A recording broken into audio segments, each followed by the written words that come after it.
wabarakatuh. Waalaikumsalam warahmatullahi wabarakatuh. Selamat datang di podcast kita hari ini. Saya Ayu Chandrawardani kembali menyapa Sobat PTA dalam acara Bincang-Bincang Pentagon, sebuah ruang diskusi inspiratif seputar hukum dan peradilan yang dikemas secara edukatif dengan menghadirkan narasumber yang inspiratif. Telah hadir bersama saya Bapak Dr. Haji Hasyim Maksalina, Magister Hukum yang menjabat sebagai Ketua Pengadilan Tinggi Agama Gorontalo. Assalamualaikum Bapak. Waalaikumsalam warahmatullahi wabarakatuh. Gimana kabarnya? Alhamdulillah baik Pak. Terima kasih ya Pak sudah hadir di acara Bincang-Bincang Pentagon pada hari ini. Terima kasih kembali. Ya. Hari ini bersama Pak Ketua kita akan membahas tentang kebijakan umum yang telah dilaksanakan di Pengadilan Tinggi Agama, sebuah institusi yang tidak hanya menjadi tumpuan masyarakat dalam berperkara, tetapi juga menjadi pelopor inovasi berbasis teknologi guna memberikan peningkatan kualitas pelayanan publik bagi masyarakat di Pengadilan Tinggi Agama Gorontalo serta pengadilan agama di bawah Pengadilan Gorontalo. Kebijakan umum tentu saja menjadi sebuah jalan atau peta kompas bagi setiap lembaga atau institusi untuk mencapai visi misinya, terkhususnya nih untuk Pengadilan Tinggi Agama Gorontalo guna memberikan akses hukum yang lebih baik lagi bagi para pencari keadilan di wilayah Pengadilan Tinggi Agama Gorontalo. Lalu apa saja langkah konkret yang telah dilaksanakan di Pengadilan Tinggi Agama Gorontalo? Bagaimana kebijakan ini berdampak langsung kepada masyarakat, serta apa saja tantangan dan hambatan yang dihadapi dalam pelaksanaannya? Semua kita akan bahas secara tuntas dalam acara Bincang-Bincang Pentagon pada hari ini, tentunya bersama narasumber yang sangat istimewa kali ini.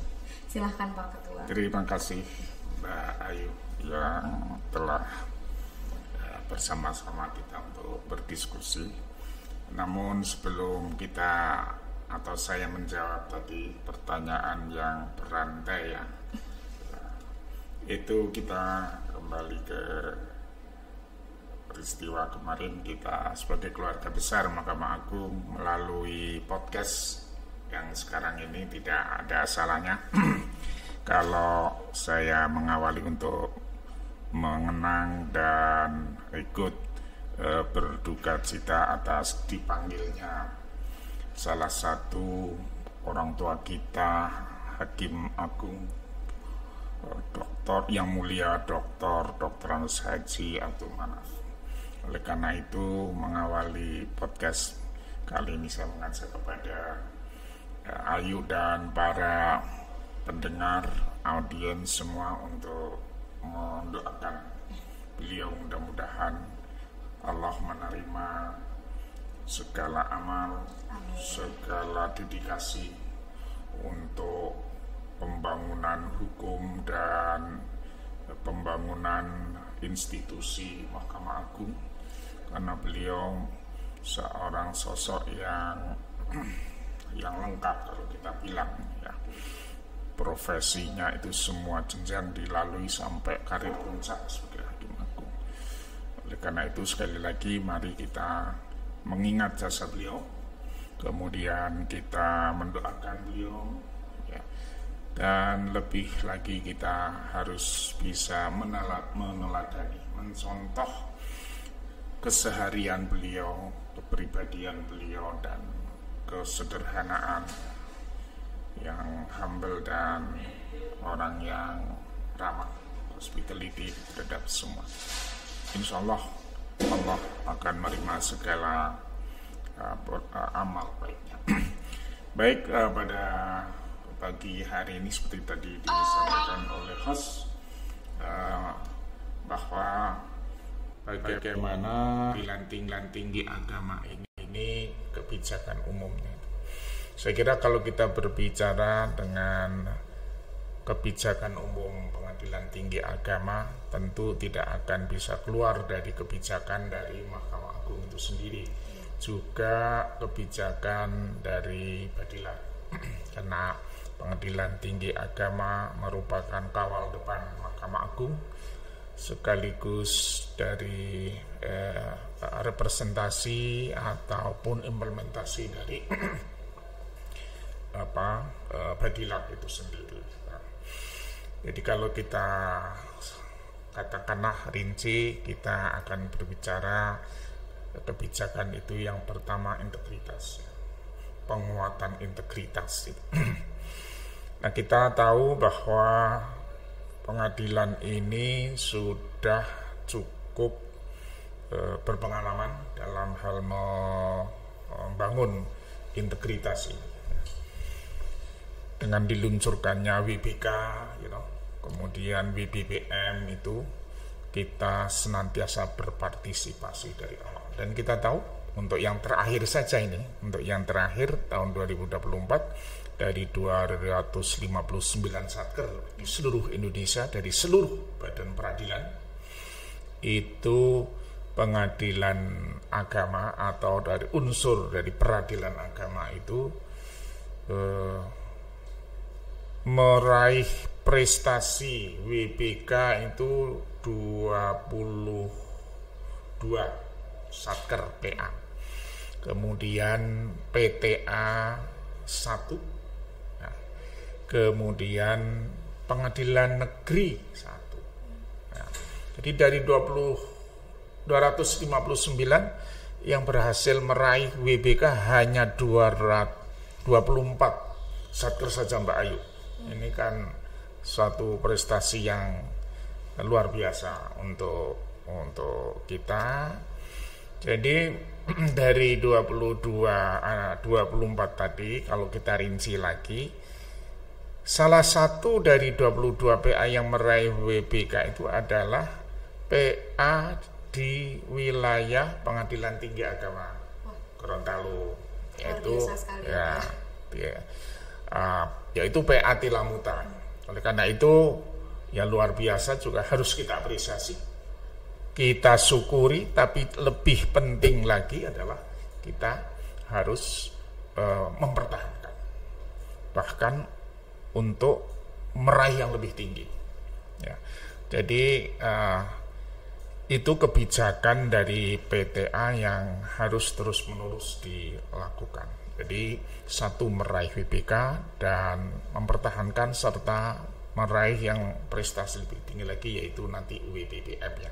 Nah, alhamdulillah di PTA Gorontalo ini itu institusi ataupun satker yang telah meraih itu ada 3, Mbak Ayu. Apa saja ya, Pak? Boleh yang pertama Pengadilan Agama Gorontalo kelas 1A itu meraih WBK kalau tidak salah tahun 2021, mungkin kalau salah dibenarkan. Kemudian yang kedua Pengadilan Tinggi Agama Gorontalo itu sendiri, Mbak Ayu. Jadi tahun 2023 ya kalau tidak salah. Dan terakhir kemarin Pengadilan Agama Tilamuta tahun 2024 yang penyerahan sertifikatnya kemarin diserahkan pada belum lama ini, bulan April tahun 2025. Nah, kita dalam 2025 ini sudah memenuhi syarat untuk diusulkan meraih WBK, yaitu 4 PA. Nah, kita berdoa karena memang kuotanya kecil ya, syukur-syukur bisa semua ya Mbak ya, tapi kayaknya mustahil ya. Kalau tidak bisa 4-4-nya ya 2, kalau tidak bisa 2 ya alhamdulillah, yang penting kita optimis mudah-mudahan selesai. Itu yang pertama. Kemudian kebijakan kita juga yang selanjutnya itu terkait dengan akuntabilitas dan transparansi. Kita tahu bahwa pengadilan itu tidak bisa bekerja tanpa akuntabilitas dan transparansi. Jaminan transparansi itu apa sih? Ya dengan mengoptimalisasi digitalisasi. Ya, jadi itu. Jadi dengan digitalisasi itu kita akan lebih transparan. Oleh karena itu kebijakan kita di PTA ini selalu membuat inovasi, kemudian membuat aturan-aturan yang basicnya itu dengan digital, dengan memaksimalkan IT. Kemudian juga nah dari semua itu kita punya tujuan apa sih sebenarnya dari yang kita sebut sukses WPK, kemudian transparansi dan akuntabilitas itu muaranya untuk memberikan pelayanan prima kepada masyarakat. Nah, ini kita tentu sangat mendorong dan memerintahkan kepada PA untuk bisa menafsirkan, menginterpretasi kebijakan PA ini kepada PA-PA yang pada dasarnya supaya dia itu kegiatannya itu langsung menyentuh kepada masyarakat, kepada publik, Jadi orang itu akses mendapat keadilan dan hukum itu mudah. Berarti dalam rangka meningkatkan kualitas pelayanan publik ya Pak, ya, agar lebih dekat dengan masyarakat. Ya, jadi program yang paling penting itu kan di hukum yang semula abstrak itu bisa menjadi konkret. Kekongkretan hukum itu berarti dia itu harus menyentuh kepada masyarakat. Contoh ini yang menjadi saya nih Mbak Ayu, masih menjadi obsesi karena pengalaman ini saya terapkan dan saya peroleh ketika saya bertugas di PTA Bengkulu. Jadi seperti apa sih yang masyarakat bisa langsung merasakan bersentuhan dengan keadilan hukum misalnya saja ada putusan yang di sana menghukum kepada tergugat ya, untuk membayar nafkah kepada istri yang diceraikan atau memberi nafkah kepada anak-anak yang menjadi tanggung jawab orang tuanya karena pasca perceraian itu.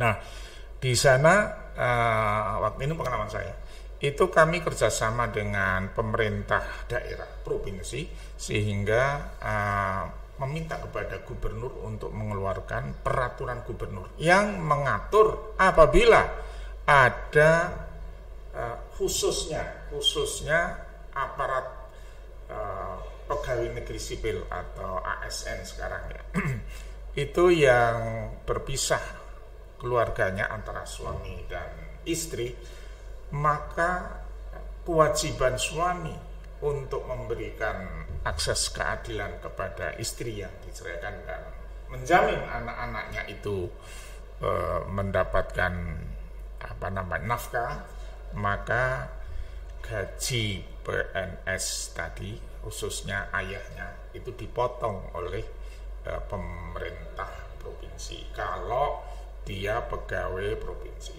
Kalau pegawai tingkat Pemda, pemerintah daerah kabupaten atau kota, ya yang mengeluarkan perintah itu nanti Pemkot atau Pemkab, pemerintah kabupaten. Nah, itu udah berjalan. Nah, kita juga dalam hal memberikan akses keadilan kepada masyarakat, itu hal-hal seperti yang kita perlukan sebenarnya. Itu. Kemudian juga kita sebagai lembaga institusi ini perlu menampakkan kita itu bisa mewujudkan lembaga kita itu kuat dan kredibel.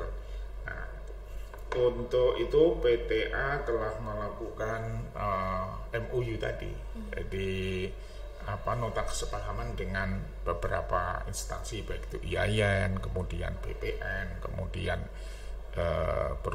perguruan tinggi yang lain. Nah ini, termasuk juga itu nanti yang akan kita laksanakan dengan pemerintah kota. Itu untuk menguatkan lembaga kita, baik itu di tingkat peradilan banding maupun tingkat pertama. Kita selalu menghimbau kepada PA-PA itu untuk terus mengadakan koordinasi dengan lembaga-lembaga yang lain. Kemudian juga kebijakan kita untuk penguatan SDM itu sudah pasti bahwa setiap lembaga itu harus memiliki dan mempersiapkan SDM yang mumpuni kalau bisa. Nah, ini kita dalam kaitannya dengan itu, misalnya saja kita dalam pemetaan maupun pengisian jabatan yang kosong, itu bukan hanya PTA yang mengadakan penilaian yang seperti biasa ya, yang sudah biasa kita lakukan lah. Tetapi dalam hal ini PTA Gorontalo dalam pemetaan kualifikasi seseorang untuk menduduki jabatan, kemudian kita mempromosikan, itu bekerja sama dengan tim asesmen Mahkamah Agung. Itu kita baik di jabatan struktural, fungsional, di kepanitraan maupun kesekretariatan. Alhamdulillah belum lama ini, mungkin sekitar 1 bulan yang lalu kita sudah melaksanakan asesmen tadi.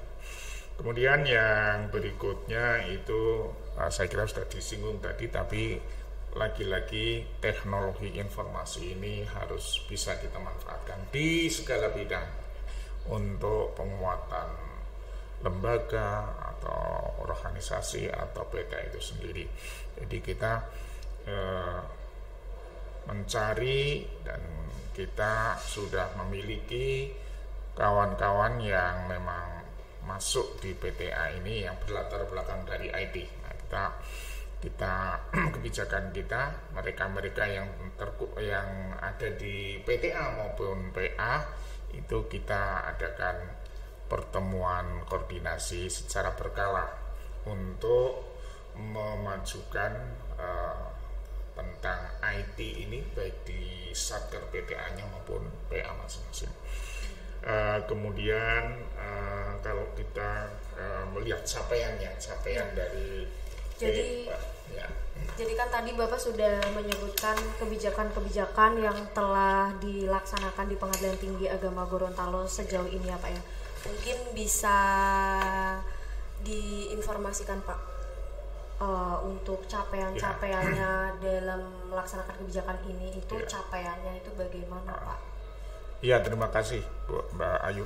Tadi sebenarnya kita sih sudah sampaikan ya, itu yang kita kebijakan itu karena tadi sekaligus capaian sudah kita singgung dan kita sampaikan ya, antara lain BPK tadi, baik itu di PTA itu sendiri maupun PA-PA lain. Tapi dalam hal yang lain, misalnya saja dalam penyelesaian perkara Mbak Ayu, alhamdulillah di PTA Gorontalo ini lebih 90% perkara yang masuk di PTA ini bisa diselesaikan dengan baik. Tidak ada perkara yang tertunda ataupun pada tahun itu juga habis ya. Jadi prosentasenya itu tinggi untuk perkara sampai tanggal 31 Desember tahun 2024 kemarin itu kita mencapai 90,23%. Itu dari penyelesaian perkara Mbak Ayu. Kemudian untuk penyerapan anggaran ini juga kita termasuk tinggi ya. Sebagaimana kita tahu kan anggaran PTA atau anggaran ya PTA khususnya atau PA itu kan ada dua ya, anggaran 01, DIPA 01 yang ini merupakan dari Mahkamah Agung dan DIPA 04. Dari penyerapannya itu baik DIPA 01 maupun DIPA 04. Kalau DIPA 01 itu penyerapannya itu 98,89%, berarti 0,1% sedikit lagi mencapai 99%, ya kan? Ya tentu kalau kita bicara 100% menghabiskan anggaran itu biasanya sih hampir jarang sekali, atau mungkin tidak ada, kan nggak mungkin uang belanja 1 tahun ya pada akhir tahun kok habis, itu biasanya ada sisa. Nah ini makanya kita tinggi. Sedangkan untuk di PA 04 itu yang terserap itu mencapai 91,01%.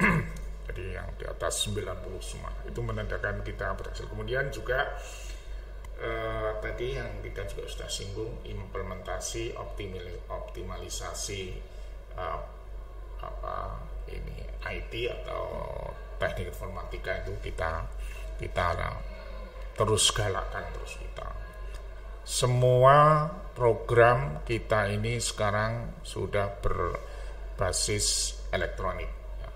Ada e-code. Ya. Kita sendiri punya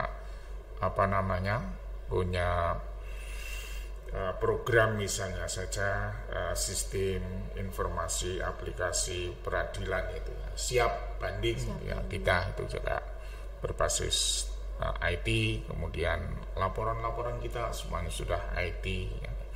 Jadi kita itu. Nah, meskipun demikian Mbak Ayu, namanya tantangan dan hambatan atau kendala itu pasti saja ada, karena kita namanya dalam proses gitu ya. Jadi kan tadi Bapak sudah menginformasikan nih kepada pemirsa-pemirsa kali ini tentang capaian-capaian dari Pengadilan Tinggi Agama Gorontalo dalam kebijakannya. Pasti dalam mencapai itu kan ada tantangannya ya Pak ya, seperti yang Bapak infokan tadi, ada tantangan dan juga hambatannya nih Pak. Jadi tantangan dan hambatan dalam mencapai kebijakan ini itu seperti apa Pak? Mungkin Bapak bisa kasih penjelasan dan kasih informasi kepada masyarakat ini Pak. Ya, terima kasih Mbak Ayu ya. Nah, jadi kalau kita dalam menjalani suatu organisasi itu pastilah ada hambatan, tantangan. Capaian sudah kita beroleh, program sudah kita rencanakan, dan dari pelaksanaan prestasi sudah kita dapat gitu. Tapi tetap namanya satu perjalanan, kita ini kan sebagai individu maupun komunitas masyarakat itu kan harus selalu maju. Kalau kita berhenti ya berarti ya kita akan ketinggalan. Nah, itu tadi yang saya katakan, berhenti berarti stagnanisasi. Itu merupakan hambatan, merupakan sekaligus tantangan. Jadi dalam setiap kita melaksanakan atau membawa satu satker, lembaga, institusi apapun, ya kita harus berjalan terus, tidak berhenti. Jadi ibaratnya kita itu kan seperti lari estafet. Jadi kita itu tidak ada ketika di titik nol kita mulai sampai di mana ketika kita sudah mencapai garis finish, itu bukan berarti finish dalam arti permanen, tapi finish itu kita pasti akan melangkah berikutnya. Nah, itu pula. Jadi mari kita PTA Gorontalo ini jangan berhenti hanya sampai sudah cukup meraih WPK, lalu kita stagnan. Kita sudah bekerja dengan baik, lalu kita sudah merasa cukup, itu tidak. Nah, bagaimana kita merespon atau memotivasi kepada seluruh jajaran pengadilan itu untuk senantiasa bahwa kita harus terus-menerus untuk melangkah dan mengejar prestasi tentunya. Jadi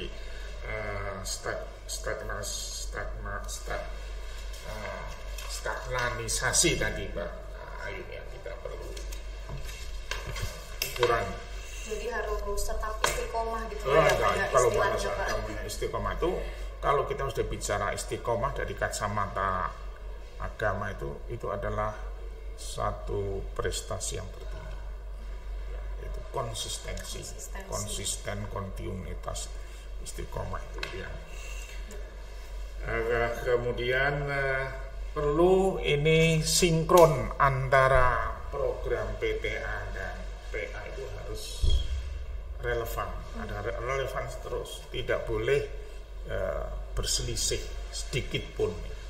Jadi berarti PTA ini yang sebagai kawal depan Mahkamah Agung sekaligus sebagai koordinator dari seluruh wilayah PA itu benar-benar antara Mahkamah Agung, Badilak, kemudian turun ke PTA dan diturunkan ke PA itu sinkron benar, tidak boleh terjadi miss. Nah, ini dari segalanya, baik dari kepemimpinannya dalam penyusunan program, dalam pengembangan IT, pengembangan SDM yang ya kalau kita kembali kepada 6 area pembangunan zona integritas itulah, terus selalu berpedoman dari berpijak dari sana, berpedoman dari satu tujuan gitu ya satu Pak, tujuan satu visi misi ya, begitu ya. Ya. Nah, kemudian termasuk tantangan atau hambatan itu tentu anggaran. Anggaran itu selalu menjadi, bisa jadi juga menjadi hal yang pokok ya. Untuk misalnya saja karena kita pelayanan publik, halaman kita yang kurang rapi ya, itu kan harus ditata sedemikian rupa sehingga memberikan kenyamanan kepada pencari keadilan. Nah, untuk membuat halaman gedung itu nyaman, gedung itu bersih, gedung itu mencerminkan sebagai badan hukum yang berwibawa, itu kan harus ada ditopang dengan anggaran. Nah, ini yang sering anggaran itu ternyata kurang mendukung, dalam arti misalnya saja kalau kita contohkan di Pengadilan Agama Tilamuta misalnya, dia kan ada lahan yang luas, tapi lahannya itu berbukit semacam itu, sehingga perlu anggaran besar untuk meratakan dengan itu. So, ada ancaman, ada kekhawatiran karena tembok pembatasnya itu sudah retak. Kalau terjadi hujan besar dan terjadi air yang menggenangi, itu bisa saja menimbulkan misalnya saja tembok itu menjadi jebol dan seterusnya. Jadi banyaklah itu. Jadi itu merupakan tantangan atau hambatan. Kemudian juga selain anggaran ya, SDM itu juga kita kuantitas ya, itu kurang, bisa dikatakan kurang. Misalnya saja kalau hakim itu misalnya saja di satu pengadilan itu hakimnya hanya satu. Jadi kalau dengan ketua dan wakil, nah 3. Jadi itu untuk hakim. Padahal hakim itu kan menyelesaikan, menerima, kemudian memeriksa, menyelesaikan perkara. Pada perkara itu banyak, tapi hakimnya kurang. Padahal itu kunci daripada memberi akses keadilan kepada masyarakat.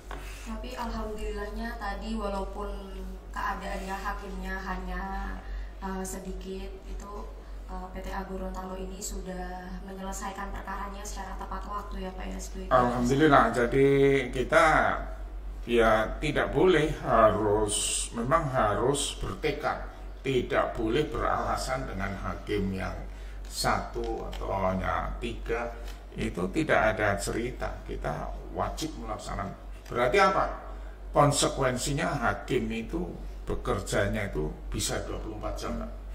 Bisa 24 jam. Dia di rumah pun itu bisa membuat putusan, membaca. Karena membuat putusan itu tidak mudah. Dia harus merangkai dan bisa merangkum dari beberapa, karena harus membuat pertimbangan itu harus banyak literatur, harus banyak literasi, baik itu membaca maupun mengkaji, sehingga pertimbangan dari mahkota, kalau kita bilang itu mahkota hakim itu ada di putusan, tapi kota ada inti daripada putusan itu yang dipertimbangkan ini. Karena sebelum ada putusan amar yang berbunyi A, B, C, D, E dan seterusnya, maka dia harus pertimbangan itu betul-betul dibaca. Itu orang baru membaca pertimbangan hukum itu udah berarti nanti putusan saya akan seperti ini, tuh sudah merasa puas. Nah itu. Mungkin terakhir Pak. Ya, terakhir saya kira saya akan memberikan closing statement aja ya. Iya, pesan dan pesannya Pak untuk masyarakat Gorontalo nih Pak, terkait dengan arah kebijakannya Pengadilan Tinggi Agama Gorontalo ini. Betul. Ya. Ya, terima kasih Mbak Yu. Saya kira ini saya untuk mengakhiri di podcast ini, saya akan menyapa dan membuat closing statementnya. Jadi ini saya tujukan kepada untuk masyarakat Gorontalo yang saya hormati di tahun 2025 ini. Pengadilan Tinggi Agama Gorontalo terus berupaya menghadirkan layanan yang lebih terbuka, cepat, dan menyentuh langsung kebutuhan masyarakat, termasuk perempuan, anak, dan saudara-saudara kita penyandang disabilitas. Perlu saya tekankan, sekarang justru lagi digalakkan menghadapi kaum rentan, jadi akses keadilan untuk kaum rentan ini. Kami ingin pastikan bahwa keadilan itu mudah diakses dan bisa dirasakan manfaatnya oleh semua. Jadi jangan ragu untuk datang, bertanya, atau memberikan masukan kepada kami.